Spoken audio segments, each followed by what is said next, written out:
नमस्कार दोस्तों, मैं अभय प्रताप सिंह एक बार फिर से स्वागत करता हूं आपके अपने एजुकेशन प्लेटफॉर्म यूनिमार्क क्लासेस पर।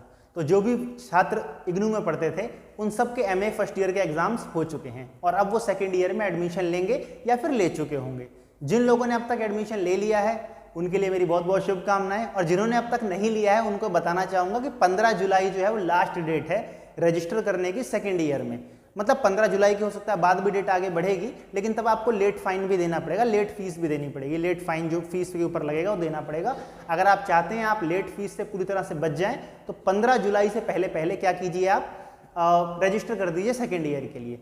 आज का वीडियो उन्हीं छात्रों के लिए है जो एमए फर्स्ट ईयर का एग्जाम दे चुके हैं। देखिए, अगर आप फर्स्ट ईयर का एग्जाम दे चुके हैं तो एक तो रिजल्ट की प्रतीक्षा करनी ही करनी है, साथ ही आपको यह भी देखना है कि सेकंड ईयर में हमको ऐसा कौन सा सब्जेक्ट चूज करना चाहिए जो हमारे लिए इन फ्यूचर बहुत ज़्यादा जरूरी हो। ठीक है, देखिए अगर आप एमए की तैयारी कर रहे हैं, अभी आप एमए में पढ़ रहे हैं, तो एमए के बाद ऑप्शंस क्या बचते हैं। जाहिर सी बात है, कोई बच्चा अगर एमए में पढ़ रहा है तो आगे जाके या तो वो कह सकते हैं वो यूजीसी नेट एग्जाम की तैयारी कर रहा होगा या फिर वो यूपीएससी की तैयारी कर रहा होगा। यूपीएससी में पीएसआईआर के थ्रू तैयारी कर रहा होगा। यही दोनों ऑप्शन बचते हैं। अगर कोई भी विद्यार्थी एमए में है तो ये दो उसके मेजर ऑप्शन है, या तो वो यूजीसी नेट के लिए जाएगा या तो यूपीएससी पीएसआईआर के लिए जाएगा। ठीक है, तो हमको फर्स्ट ईयर में तो आपके पास जो भी सब्जेक्ट थे वो सारे के सारे कंपलसरी थे, आपके पास ऑप्शंस नहीं थे। लेकिन सेकेंड ईयर में आपको सब्जेक्ट चूज करने पड़ेंगे, कोई 8 सब्जेक्ट चूज करने पड़ेंगे। तो उन सब्जेक्ट्स में आपको ऐसा सब्जेक्ट चूज करना है जो आपके इन फ्यूचर कोर्सेज के लिए, फॉर एग्जांपल यूजीसी नेट के लिए या फिर यूपीएससी पीएसआईआर के लिए बहुत इंपॉर्टेंट हो। और ताकि ऐसा ना हो ना, पता लगे आप एमए के लिए कुछ अलग पढ़ाई कर रहे हो, इतनी मेहनत से पढ़ाई करो, नोट्स बनाओ, असाइनमेंट बनाओ, एग्जाम दो, पता लगा वो सब्जेक्ट आपके यूपीएससी नेट या फिर यूपीएससी पीएसआईआर में किसी काम नहीं आने वाला। तो यहाँ पर थोड़ा सा अपने को स्मार्ट वर्क करना पड़ेगा, और मैं आपको बताता हूँ कौन कौन से वो सब्जेक्ट हैं जिनको अगर आप चूज कर लेते हैं तो आपके लिए बहुत फायदेमंद होगा, बहुत हेल्पफुल हो जाएगा। ठीक है, तो देखिए जो आपको सब्जेक्ट चूज करने हैं, सबसे पहला तो सब्जेक्ट आपका आ जाता है अपना एमपीएससी 1। ठीक है, एमपीएससी 1 आपका पहला सब्जेक्ट आ जाता है, जो कि क्या है, इंडिया एंड द वर्ल्ड। कौन सा सब्जेक्ट है भाई ये? India and the world, Bharat और विश्व। इसके अंदर आप भारत से संबंधित जो भारत की सारी विदेश नीति है उसका अध्ययन करेंगे, जो कि आपके हर एग्जाम के लिए बहुत ज्यादा इंपॉर्टेंट है। दूसरा, इसके अंदर आपको एमपीएससी का ही 3 चूज करना है। क्या चूज करना है आपको? एमपीएससी का 3 पॉइंट। इसके अंदर आपको वेस्टर्न पॉलिटिकल थिंकर्स पढ़ने को मिलेंगे,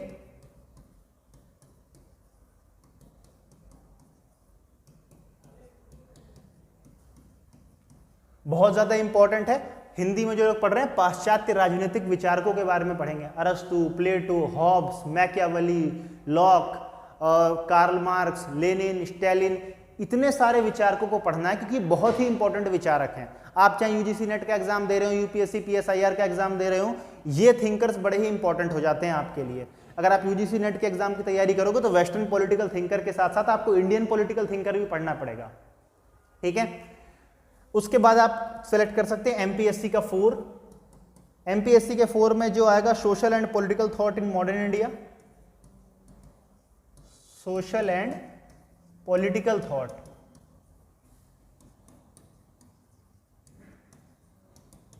इन मॉडर्न इंडिया, यानी कि आधुनिक भारत के जो सामाजिक और राजनीतिक विचार हैं वो क्या रहे हैं, किस प्रकार रहे हैं, किस प्रकार से उसमें परिवर्तन आया है, इस बात को हम समझेंगे। इसके बाद आप 7 नंबर को पढ़ लेंगे। ये सारे एमपीएससी के ही नंबर हैं, ध्यान रखिएगा इस बात का। एमपीएससी 7, एमपीएससी के अंदर सोशल मूवमेंट की बात की गई है, सामाजिक जो आंदोलन रहे हैं इनकी बात की गई है। सोशल मूवमेंट क्या रहा है? एमपीएससी 8, उसके बाद आ जाता है MPSC 8 state politics, state politics in India. Bharat के अंदर राज्यों की राजनीति कैसी रही है। देखिए, भारत के जो राज्य हैं ना, इनका अध्ययन बड़ा जरूरी है। हिंदुस्तान के अंदर इतनी विविधता है कि हर राज्य अपने आप में एक नए प्रकार का देश है, समझ लीजिए। ठीक है। कश्मीर की राजनीति किस प्रकार से प्रभावित रही आजादी से लेकर आज तक, तमिलनाडु की राजनीति किस प्रकार प्रभावित रही, नॉर्थ ईस्ट की राजनीति किस प्रकार प्रभावित रही, पंजाब की राजनीति किस प्रकार प्रभावित रही। तो भारत के प्रत्येक राज्य का अपने को गहन अध्ययन करना पड़ेगा कि हर राज्य की राजनीति आजादी से लेकर के अब तक किन किन चरणों से होकर गुजरी है, कौन कौन से कारक हैं, कौन कौन से फैक्टर्स हैं जिन्होंने इसे अफेक्ट किया है, और क्या क्या इसमें सुधार की और गुंजाइश है, सरकार ने अब तक क्या क्या किया है, क्या पॉजिटिव रहा, क्या नेगेटिव रहा। ये सारी बातें आपको इस स्टेट पॉलिटिक्स इन इंडिया में पढ़ने को मिलेगी। तो ये जो मैं आपको टॉपिक लिखवा रहा हूं, ऐसा नहीं है कि ये जो मैं लिखवा दे रहा हूं यही सब यूजीसी नेट हो जाएगा, ऐसा नहीं है। इसके अलावा भी आपको बहुत कुछ पढ़ना पड़ेगा, लेकिन मैं ये चाहता हूं कि आप ऐसा सब्जेक्ट चूज करें जो कि मैक्सिमम हेल्पफुल रहे आपके लिए, ठीक है। तो ये तो पढ़ना ही 1 2 3 4 5 टॉपिक सब्जेक्ट तो जैसे आपके ये हो गए, आपको टोटल 8 सब्जेक्ट सेलेक्ट करने हैं, ठीक है। तो 5 अगर ये हो जाते हैं तो आप उसके अलावा 3 और सेलेक्ट करने पड़ेंगे, जिनमें एक आ जाता है आपका MED 2, ठीक है, और एक आ जाता है आपका MED 8, इसके अलावा एक आ जाएगा MGPE, ये आ जाएगा 13, ठीक है। ये आपको ये 3 सब्जेक्ट और चूज करने पड़ेंगे। क्या है ये तीनों सब्जेक्ट? ये है सस्टेनेबल डेवलपमेंट, सस्टेनेबल डेवलपमेंट, एक टिकाऊ विकास के बारे में। जिन लोगों ने फर्स्ट टर्म का पेपर दिया है अभी MA का, उनको पता होगा इस सब्जेक्ट का इंपॉर्टेंस, इस टॉपिक का इंपॉर्टेंस कितना ज्यादा है, ठीक है। लगभग ये क्वेश्चन हर पेपर में बना है, हर पेपर में सस्टेनेबल डेवलपमेंट के आसपास का क्वेश्चन बना है, ठीक है।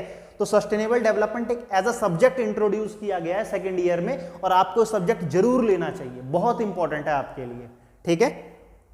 उसके अलावा बनता है ग्लोबलाइजेशन, ग्लोबलाइजेशन ये आपका सब्जेक्ट बनता है, यानी कि वैश्वीकरण। वैश्वीकरण एक और बहुत इंपॉर्टेंट है, अगर हम अंतरराष्ट्रीय अर्थव्यवस्थाओं को समझना चाहते हैं तो उसके लिए ग्लोबलाइजेशन को समझना बहुत जरूरी है, बहुत ज्यादा जरूरी है, ठीक है। इसके अलावा जो आपका थर्ड है MGPE 13, इसमें आता है आपका civil society, political regime and conflicts. किस प्रकार से एक नागरिक समाज का निर्माण होता है, किस प्रकार से राजनीतिक अवधारणाएं उनमें जन्म लेती हैं, बदलती हैं, और किस किस मुद्दे को लेकर कॉन्फ्लिक्ट्स पैदा होते हैं किसी भी समाज के अंदर, इस बात को समझेंगे हम इस कैटेगरी के अंदर। तो देखिए ये वो 8 सब्जेक्ट हैं, मैं आपको दोबारा से दिखा रहा हूं, दोबारा नोट कर लीजिए। देखिए MPSC 1, MPSC 3, MPSC 4, MPSC 7, MPSC 8, MED 2, MED 2, MED 8 और MGPE 13। तो स्क्रीनशॉट ले लीजिए एक बार, देखिए स्क्रीनशॉट ले लीजिए इसका, पीछे हट जाता हूं मैं। अब एक बार स्क्रीनशॉट ले लीजिए आप इस चीज का।